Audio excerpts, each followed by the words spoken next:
नमस्ते यहाँहरु सम्पूर्णलाई स्वागत छ मेरो भिडियोमा।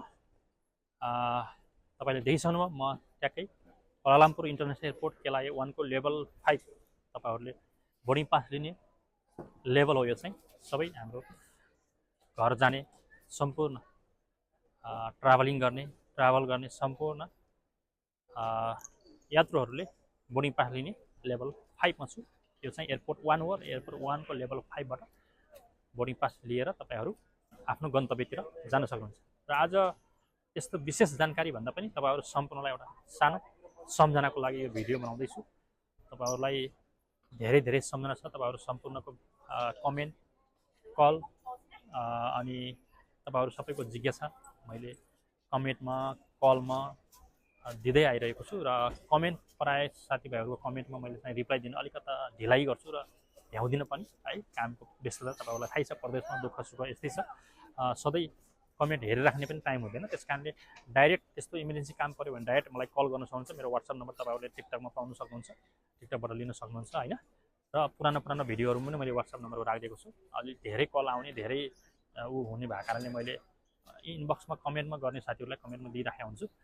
त्यसकारणले र सबैजनाले मलाई चाहिँ मेरो original ID, TikTok ID, Facebook आइडीमा फलो गर्नु होला र पुराना भिडियोहरु हेर्दिनु होला। एयरपोर्ट सम्बन्धीका सम्पूर्ण नेपाली दाजुभाइहरुलाई काम लाग्ने भिडियोहरु छन्। त्यसकारणले यो भिडियोहरु हेरेर रिपोस्ट, कमेन्ट, लाइक, शेयर गर्नु होला। ती भिडियोहरु सबैलाई काम लाग्छन्, पुराना भए पनि। पुराना भिडियोहरुमा सबै जानकारीहरु, सबै एयरपोर्टको सम्बन्धीको जानकारीहरु मैले राखिदिएको छु तपाईहरुकै लागि, सम्पूर्ण नेपाली दाजुभाइहरुकै लागि भनेर हो। त्यो भिडियोहरु सबैले हेरेर रिपोस्ट, लाइक, कमेन्ट, शेयर अनि मलाई फलो गर्दै जानु होला। र मेरा फेक आइडीहरु पनि धेरै खुलिरहेको मैले भेटाइरहेको छु। र त्यस्ता फेक आइडीहरुतिर तपाईहरुले फलो नगर्नु होला। तीबाट आएका मेसेजहरु रिप्लाई नदिनु होला। मेरो ओरिजिनल आइडी छँदै छ। सधैँभरि मैले एउटै आइडी चलाइरहेको छु। फेसबुक आइडी मेरो एउटै छ ओरिजिनल, र टिकटक आइडी पनि मेरो एउटै छ हैन। त्यसकारणले टिकटक आइडी, फेसबुक आइडी कतै फेक भेट्नुभयो भने मलाई बरु स्क्रिनशट गरेर मलाई इनबक्स गरिदिनु होला। त्यस्ता फेक आइडीहरुबाट सबैजना बच्नु होला। कसैले तपाईलाई खराब नियतले तीबाट तपाईलाई मेसेज तपाईलाई गर्न सक्छ, ठगी गर्न सक्छ तपाईहरुलाई हैन।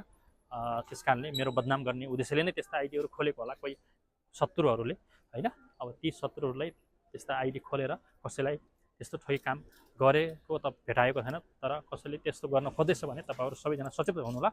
र मेरो आइडीहरु ओरिजिनल हो हैन भेरिफाई गर्नको लागि मलाई डाइरेक्ट कल गरेर मेसेज गरेर सोध्नु होला भन्न चाहे।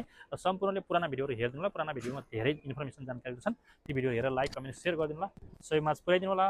तपाईहरुलाई यस्तै जानकारीमूलक भिडियोहरु मैले फेरि बारम्बार बनाउने नै छु भन्न चाहेर आजलाई यति नै। तपाईहरु सम्पूर्णलाई धेरै धेरै माया, धेरै धेरै सम्झना। सबैले माया साथ सपोर्ट गर्नु भएको छ। र 5 लाख जति हाराहारीमा बस्नुहुन्छ हाम्रो नेपालीहरु। झन्झन्डै 5.5-6 लाखै पुग्दै हुनुहुन्छ। तपाईहरु सम्पूर्णले मलाई फलो गरेर सपोर्ट, माया गरिदिनु होला है।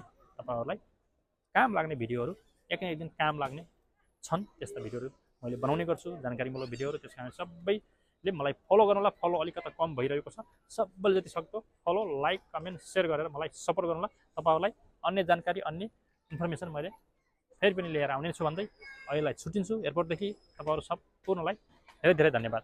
हवस् त, नमस्ते।